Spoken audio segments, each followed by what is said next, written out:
What's up, everybody? We're back in the dyno room, and that is because we are now ready, at least I think, to dyno this engine. I've got my fuel rails that have just come in. We are trick blue fuel rails. Whoa. Whoa. Whoa. Very nice. And these will bolt these little eyelets right onto the intake manifold like that. Should be pretty easy, at least I hope. So we've got that here. We've got our injectors here. I don't think there's anything else that we're missing. That being said, we are ready to put this engine fully together, finish the wiring and all that, get it running. But you'll see I have this bucket under here with some water in it and a towel. Well, that's because I stripped out this bolt in the block and I think I just forgot about it, because if you guys remember watching the video when I tore this engine down, this thing was so crusty and had so many different, it had 3 or 4 studs that were completely frozen inside the block and in the heads. And I had taken this one out and I don't think I remembered to fix the threads in this hole. So unfortunately, I'm gonna have to take the front cover off, take the balancer off. I don't think I'll have to take the blower accessories and everything off, but definitely have to take the pulley, balancer, front cover off. Fix this stupid hole right here that I forgot because this is not sealing up. I put some water hoses on it and turned the water pump on and it just sprayed right out of here. So that is absolutely no good to us. I'm gonna take that off, fix them threads. That's gonna be the first #1 thing that I'm gonna do to get that out of the way. Finish the wiring, we'll hook our throttle cable and everything up, and then we can go ahead and get this thing running, finally. So let's get to it.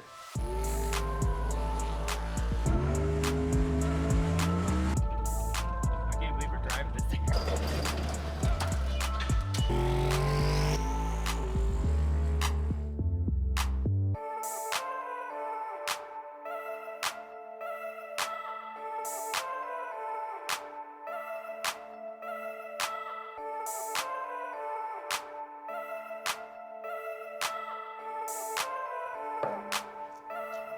Get it off these dowel pins and it should free up more.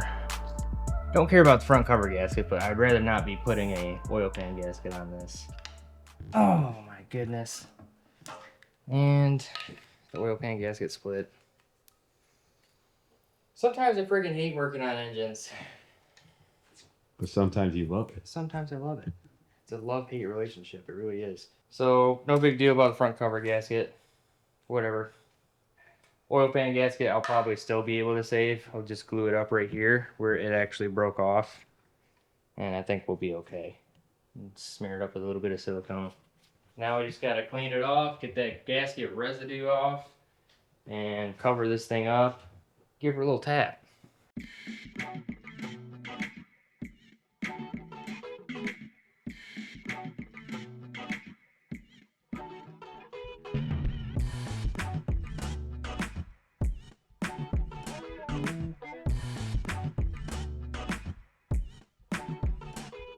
Alright, so we've got our front cover back on and helicoiled, as well as our blower kit and now our pulley. Finished tightening up these bolts here and we are good to resume back how we were. Just another 45-minute waste of time excursion I hate doing, but that's what happens. It's just part of the game. Yep. Okay guys, we're back in the dyno room because I have got this engine, I believe, ready to fire up for the very first time. So super exciting things going on. We have got another piece back here that I did not show you before. We have our MSD Digital 6AL box back here working for us. Because you can make this run without a CDI box, but I don't believe, and I actually could not find any information, how much horsepower can you actually make on the standard TFI running it directly off of the Holly. So how that thing is wired is what made me question. So this is how it's wired right now with the CDI box. CDI box gets a points trigger output from our TFI distributor. Now, the other way that you can do it that I was actually originally planning on doing, but then kind of backpedaled on, was this style right here where it does not use the CDI box. It just uses the Holly and we go right to the coil. But like I said, I don't really know if that's going to cut it for how much horsepower we're trying to make. So I just threw a 6AL box. Want to make sure. I know that we can make power on a 6AL box.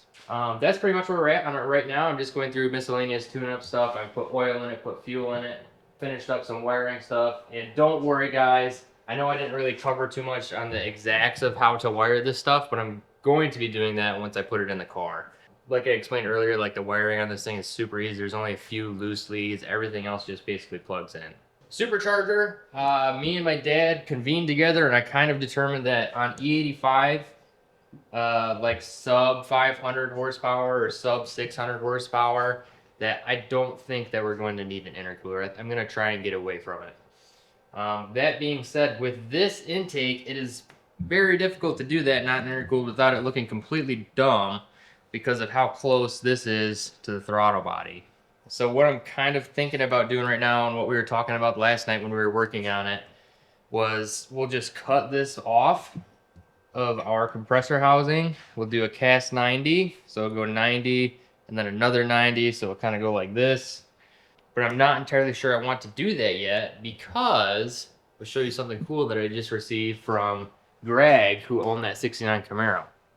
So he owns a scrap yard and he says, hey, I have this Explorer that came in and we're getting ready to scrap it out. Do you want this intake? I said, heck yeah, I want that GT40 intake.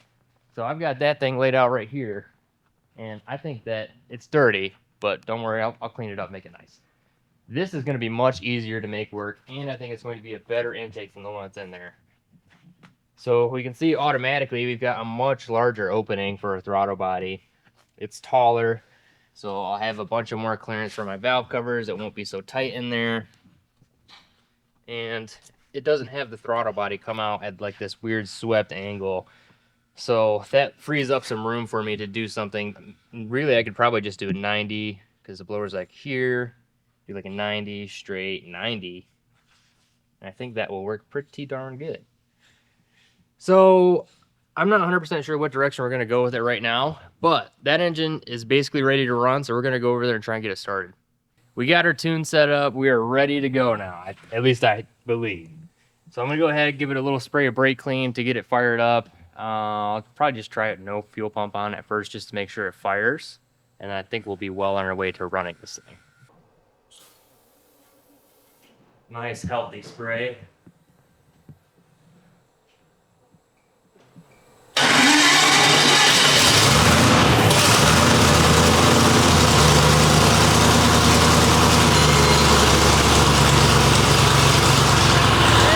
It does run.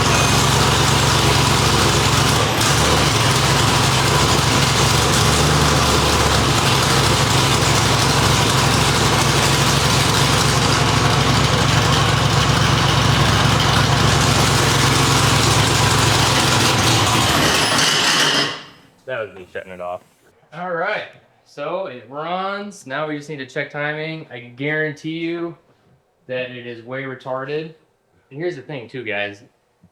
This intake has been the bane of my existence trying to get this engine running as far as like wiring and hooking everything up. And you'll notice how close our fuel rails get to the distributor here. So there is close to no movement here. I mean, I can move this back probably. It should be enough, at least I'm hoping. I'm about to get the timing light out, let it idle, check the timing. It sounds pretty retarded, but yeah, I think we're in a good position now, so let's go ahead and keep going. Okay, we have checked our timing, and unfortunately, it was actually at negative timing, which is why it sounds so just lazy. Now the fix for that is pretty easy. I've already taken this distributor out and then clocked it on the opposite side of this fuel rail, so now we have much more adjustment here. Now I just need to figure out which one of these is going to be number one. I'll wipe my Sharpie mark off, make a new number one, and we should be able to use the spark plug wire. Shouldn't change because all we're doing is just taking this whole unit basically and moving it over probably one cylinder. So went from here to, we're probably going to put it here. So that's what I'm working on right now, just to get over that issue of just not clearing the fuel rail. It's really not a big deal, but we'll get it fixed. We're getting there, slowly but surely. This engine will make a gajillion horsepower, guarantee it. But only time will tell. The spark plug wires now moved over one, and I've got my distributor reclocked. Now I can go ahead and plug this back in. Let's see what else is there. Now I just need to check the timing again. Now I should be able to move a relatively good amount. And I should be able to set the timing on this thing. Now let's just go try it again, I guess.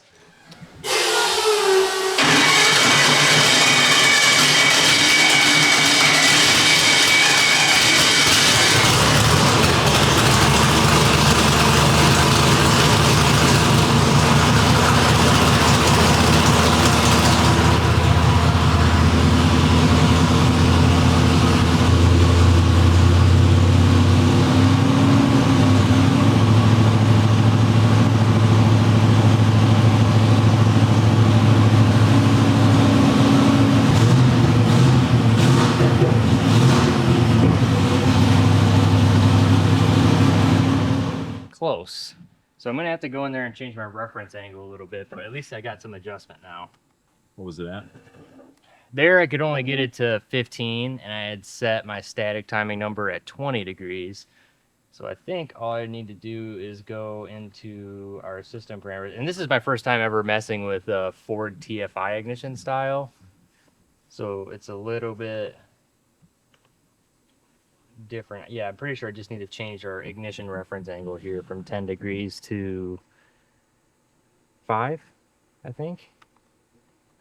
I don't know, it'll either make it 5 degrees more advanced, which would be correct, or 5 degrees more retarded, which would be wrong. I'll try it again. Sounds better.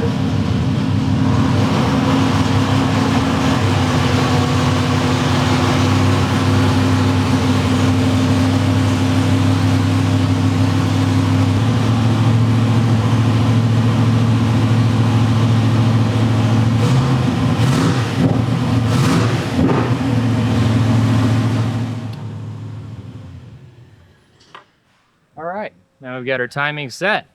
So it made it right. We made it right. 5 degrees the other way was a good guess. Now I guess we can keep on keeping on. I'll adjust the idle a little bit, and we'll start making some pulls here in a minute.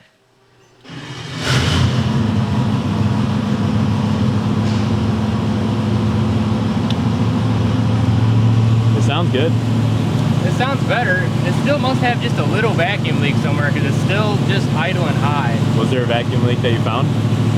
Yes, and I thought I fixed it, but it still sounds. You know what?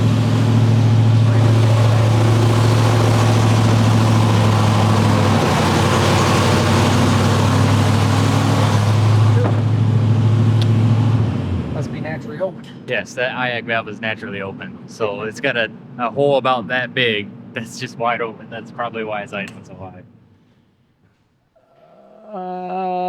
Okay, let's figure out a way to plug this thing, I guess. Yeah, this guy. So I did not know that this IAC was normally open. So thankfully though, this harness, I thought I saw that exact plug is on this harness. Because I know that the Holly harness has an IAC. What did I do with it? IAC. Plug. And I originally was not going to run an IAC, so I just had a block off plate on it. But apparently you can't just put a plate over it because it still leaks. Now hopefully us plugging this in will make it function. Okay, now let's try it.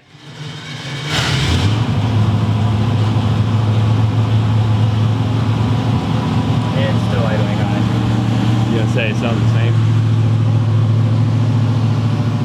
Honestly, it doesn't really matter for wide open throttle for making a pull, and I might just make a pull with a little bit of a vacuum leak going on because it doesn't matter when it's at wide open throttle. I actually had somebody call me out on that on a previous video where it was like, obviously, Kyle, if there's a vacuum leak, it does affect it when it's wide open. No, it doesn't. When it's wide open throttle, the vacuum leak does not matter. So when we're mid-pull, it does not matter if it has a vacuum leak. The only time the vacuum leak really affects the tune and how things are operating in the engine is when it's at an idle. So if it's under throttle or under load, vacuum leak really doesn't matter. Obviously, once I plug this in, it's going to have a boost leak, which is no good. But I guess I just really need to figure out a way how to plug that thing. Just get rid of it. So I guess that's the nenext step. And I'm not really sure how I'm going to do that, but I will do it. And I'm going to do it right now because we need to make pulls on this thing. Number one. Better. I still got a little vacuum leak coming from somewhere, but What'd you end up doing? tape, buddy. I'll go in there and show you after this pull. All right.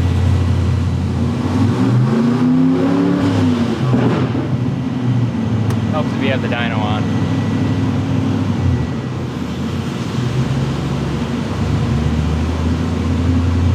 There we go.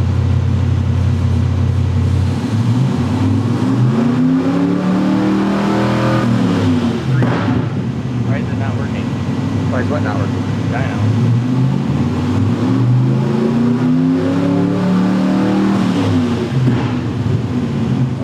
Slight technical difficulties.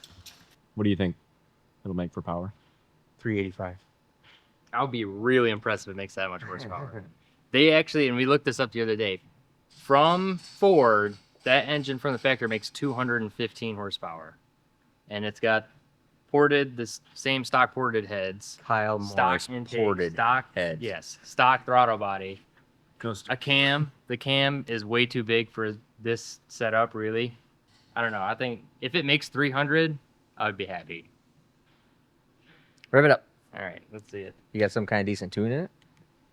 I mean, it's close. It should be close. Let's see how much time I have in it. I'm gonna guess 315. 31 degrees of timing in it, basically. If I say 385, I meant 285. 285. 285 there. We're not used to horsepower numbers that low.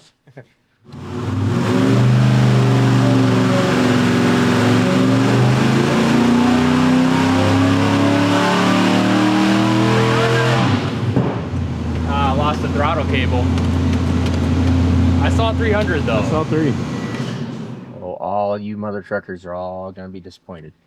It might make a lot more than I thought it was going to, and that's only not even 5,000. Yeah. You're gonna be disappointed when the old man wins. Dang. Look at how flat those lines are. This line being flat isn't that great. Yeah. Dang, it just wants to make 300. That just needs some tune up. What do you got for timing and stuff in it? None of this. See, there was 30 degrees. None of this first pull bull crap. Probably needs more time than that, but Okay, so we've got our data log ready and up. You can see that our closed loop is way off the map.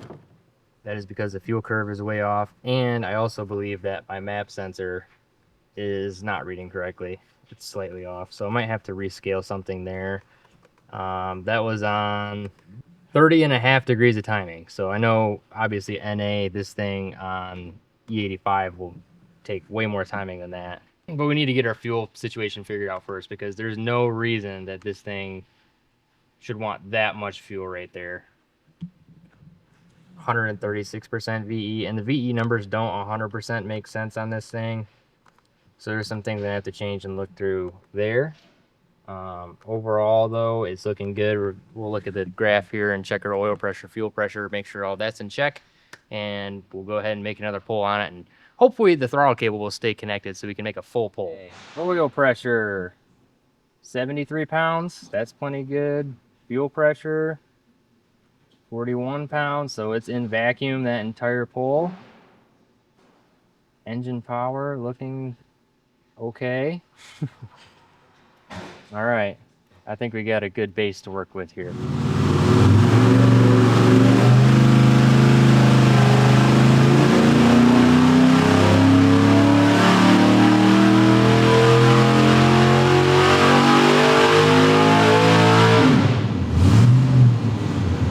sounds good.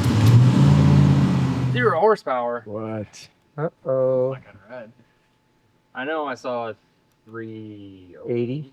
Yeah, 380. Yeah. Uh-oh. Something. God darn it. It didn't save it. Because you hit the button. What button? Don't hit the space bar on I this didn't one. hit This the one's space auto bar. start. All right. I hit the space bar last time and it recorded. It was auto start. It auto start, but it doesn't, Auto start doesn't setup. auto stop until you hit 7. Ah, it's not on auto stop.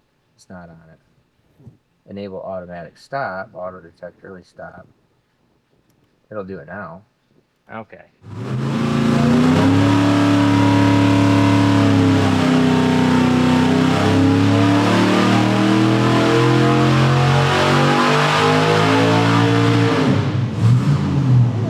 yourself a rev limiter set over there. Oh man. I'm glad I revised mine to 345. 327 though. 345. Dang it. See, that's 330. Oh, I'm 18 off. How far are you off? Shoot, you're 12 off. 12 off. I said if it made 300 horsepower, I would be happy because it's getting the blower. The blower won't make up for any. Well, boost fixes Boost everything. fixes everything. That's the line. That's not the line that you really want flat. Yeah. You want this one flat. Yeah. But it's all right. It's probably, I bet you're right. It's running out of, because it's pretty good right here. Yeah. This is something that should make 400 horsepower with that kind of torque right there. So it's running out of something. We know it's not running out of cam. It's got to be running out of intake. And Running out of intake and throttle body. yeah, that might fix it all. That'd be interesting. Yeah. All right, now we are back in the dyno room for day number 2 of dynoing.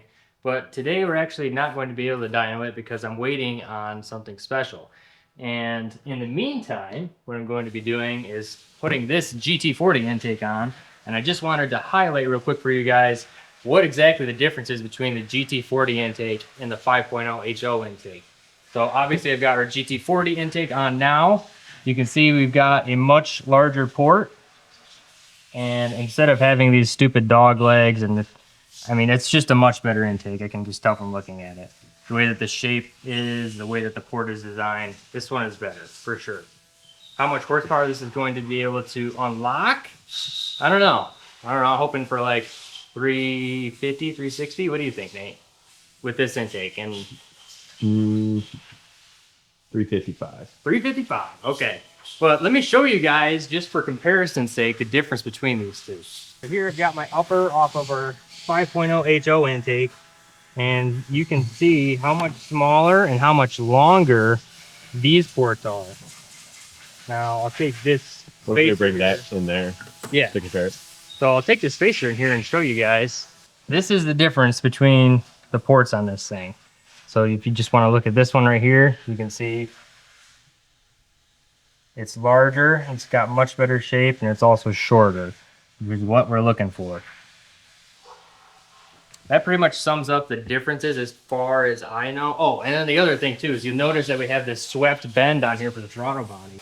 So the throttle body is on like this elbow right here that chokes it down, and this is only, I believe on the inside is only like 60 some odd millimeters, and it funnels into here. And then yeah, this intake is great, obviously, like you guys seen, for something that makes 330 horsepower. And here we have our GT40 upper, freshly sandblasted and freshly cleaned. I cleaned it all inside and out, and we can see here what the difference is. So we've got a little bit shorter runners leading into the plenum, and we don't have this swept like 60-degree choke point right there. So this is going to be even easier yet for mounting the blower, which I'm thankful for because this was way too tight right here. So I think that's about it for all the differences between the two intakes. And what I have planned for this intake as far as color, because I'm not going to leave it this ugly sandblasted color, I'm just leaving it this way so I can get it on the dyno and get some numbers on it for you guys. I want to do something not blue, but another crazy color that's going to absolutely pop. So I'm going to keep it a secret until you guys actually see it. But just let you know in advance, something a little bit different is going to be going on with this intake as well. So let's go ahead and we'll get in there. I'll put this upper on and we'll start hooking stuff back up.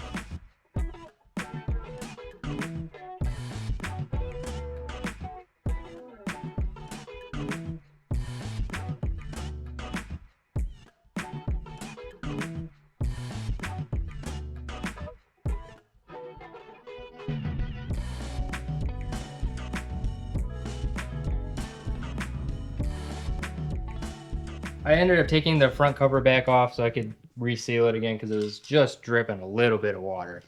And to do that, I had to take my poverty pointer out. I don't have a timing pointer, but I did mark this where it was at.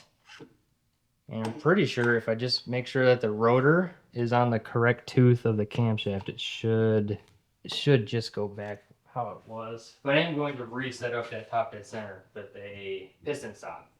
And this set of plug wires, guys, this original set of plug wires is off of the blue car from a long time ago. Made a couple different sets of wires. Right about there. All right, cool. So with this being done, then we'll get our piston stop out. We'll re-find our top dead center. I'll set that up. And then pretty much we'll just be waiting on the final piece for the intake, which is the throttle body. And for the throttle body, I've ended up getting a 70 millimeter BBK throttle body. And actually a subscriber of the channel, Tim Brennan, shout out to Tim, appreciate you, man, is sending me one of his throttle bodies for me to use on this intake. So super excited about that. Can't thank Tim enough for sending me it. And also big thanks to Greg LaPointe for sending me the GT40 intake. So I've already got some cool intake pieces from you guys that are watching, and I appreciate all of you. Super cool to be having, you know, subscribers send me stuff to try in an engine. Is pretty cool. So shout out to both of those guys. Okay, we've got the throttle body, but there's a slight issue here. You'll notice that, wait a minute, this pattern is different from this pattern. And that's because the 50HO intake takes a different throttle body pattern than the Explorer. The Explorer, however, uses the square, I call it the Wilson 105 pattern because that's what we use here, is like Wilson or Motion or whoever. It's the big square Ford pattern. Fortunately, we actually have a bunch of those throttle bodies here. So that is why I've got this AccuFab 105 that will bolt right onto it. Is this the correct size throttle body for that intake? No, it's not, but it's okay. It's still gonna be cool and it's still gonna make a bunch of power. I mean, way more than the factory throttle body is. This is a 55 millimeter throttle body. So look at the difference between this throttle body that we just used versus this one. Slight difference. Slight difference. That's right. Good observation, Nate. I think it's the color. It must be the color that's throwing it off. No, but it is significantly bigger. So it'll be very interesting to see how this affects the engine. We've got a baseline on this engine if you saw 327 with the factory intake and the factory throttle body. But if we put this one on this intake, which has better ports, is better designed, and will make more power, it's been proven. There's 100 different dyno videos that you can go watch of people like doing intake shootouts with like the Victor, the GT40, stock, tons of good stuff out there. Richard Holdner, I'm pretty sure, did a video on it. And the reason why this is technically wrong is because of this. Look at the difference between Hold on. the blade here and the actual hole for the intake is very different. Is that optimal for airflow? Heck no, it's not. That is gonna do some interesting things to the airflow coming into the throttle body. Is it gonna really affect how the engine runs? Well, I don't think so. I mean, we'll find out. Will it make a bunch of more power if I opened all that up and went in there and ported that whole intake out? Yeah, it'd probably make more power and it'd work better, but I don't really want to spend all that time doing this because this is a really hard intake to try and get in here and just hog all this out. And we're trying to get this video out to you guys Wednesday when you guys will be watching this. And today is Tuesday night after work. So I don't really have another option. And I think it actually would be interesting anyways to show you guys what the difference is going to be and how this is going to react and how this is going to run. That's kind of the plan right now. So we got our 3 different throttle bodies that I got. This 70 millimeter that got sent to me is a great looking throttle body. I would like to use it, but obviously it's the same full pattern as the stock intake out there. Just it's not even close. So that's kind of where we're at on right now. So I'll throw this throttle body on there. I got my new TPS sensor on it, and we can fire this thing up, check timing, and we should be able to make a pull on it.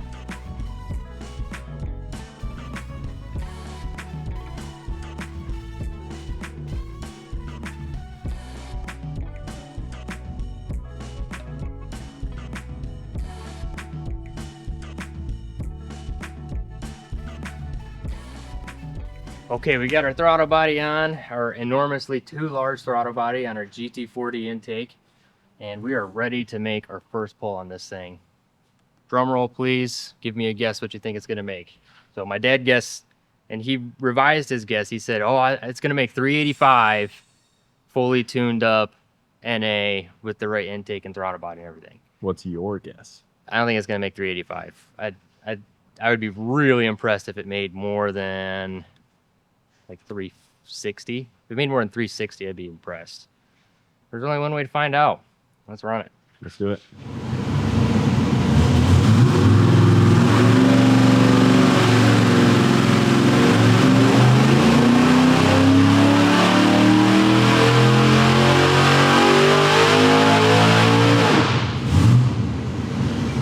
Didn't record. No, it says done. No, because I had it Oh, dinged up when it didn't have any water in it, so I finished that one. oh, you didn't restart. Yeah, I didn't restart. Now let's see. If it doesn't say ready, It's not ready. it's not ready. It's a weird thing how it would do I that. know, it's ridiculous. But I still hit the data log button and I still got data on that full, so we're How many good. pounds boosted? How many pounds? 0. Good question, Dad. What do you think it made for boost? Didn't make any boost. Listen here, numbnuts. Ain't no boost. So that was a almost 7,000 RPM pull, 6930. My rev limiter is set at 7,100. Data's looking really pretty good. Probably load it a little bit less, so it's, see there, it pulled it way down to 2,500. Yeah. So we'll start loading it less because it'll never see that in the car. But yeah, everything's looking pretty darn good Unless you here. hit the wrong gear. Yeah, if I miss a shift, then it goes down there. But I'm not gonna be, That good old 2 to 5. yeah, 2 to 5.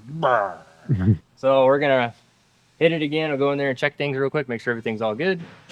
We'll let the dyno load less, and we'll make another pull. All right, attempt number 2. This time with the dyno recording. With boost. With no, still NA. I mean, unless you want to go in there and blow on it or something.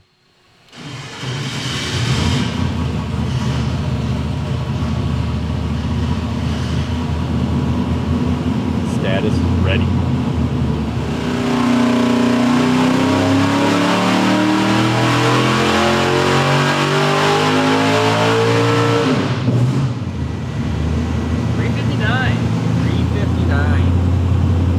Probably a lot of tuning. Obviously, with tuning, it'd make 385. Just saying. Well, that's just better everywhere. Yeah. It wouldn't be tuning up here. It's probably a little unhappy because that's pretty different. Timing is flat after 5,500. Oh, was it flat here? Same tune-up, right? It is the same tune-up. Same tune-up, but Huh? same tune-up, but this was different, or what? No, it's basically the same tune-up. I put 1 degree more in it, Oh, but that's not from that's 1 not from degree. there. No, that's 358 from. That's a 40 319. horsepower gain, basically. That's a 40 horsepower gain.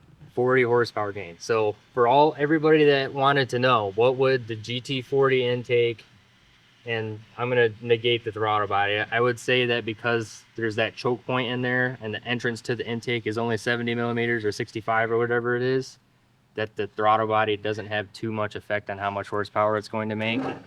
I would say if it had a 70 mil on it, it would probably make the exact same horsepower. So we're 40 horsepower better with that GT40 intake versus the stock 5.0 intake, which is pretty darn good. What do you think about that? Restrictor plate racing. That's a called restrictor that. plate, basically. Yeah. So obviously there's room to like open stuff up and work the intake and all that, but that's a lot of work for that intake. And I'm not trying to do That engine is begging to make 385 horsepower. It is held up by this intake manifold debacle. I know. I only think of the engine. I wasn't thinking of the intake manifold. That's my problem. Well, we could just put a billet intake on it if you really want to. That'd be cool. Yeah. Yeah, we'll put a billet intake on the budget drift car engine before I put one on my drag car. All right. Throw it on. Good. That would look sick though. Especially once you paint it a certain color. Oh, that intake. Oh, what's a spoiler? They don't know it that yet. out. They don't know that. We'll cut that part. Okay. All right, I got my data log up, so we'll look at that. So we can see timing. I did have it bump up 1 degree right here at about, oops, 5,500. So after 5,500 is when I ramped in 1 more degree just to see what it would do. And obviously it did pick up. So this engine will make more if I leaned on it with more timing, leaned it up just a little bit. Although the fuel is probably where it needs to be. It would really just be timing. But completely flat timing curve. So that power curve that you see on the dyno graph is basically exactly what the engine's doing. It's not artificially changed with timing or fuel anywhere, because the target air fuel and our timing is the exact same flat, basically. Everything's looking good. RPM graph looks nice. It revved up good. Idle's good. I think that this thing is ready for our Torque Storm supercharger. And that is going to unfortunately have to be in the next video because we are 100% out of time. But I wanted to get this dyno video out to you guys so you guys could see a nice NA. Basically, we just inadvertently did an intake shootout. I wasn't even planning on doing all of this, which is why we don't have the blower on it yet, at least mocked up with the tubing and everything and the blow off valve. That's going to be next week, Wednesday, so look forward to that. I'm going to get started on it right away, so tomorrow after work I'll be working on putting the blower on and everything, so you guys will see that next week, Wednesday. Thanks for watching the channel. I appreciate you guys hanging in there. My name is Kyle, and I'll see you next time.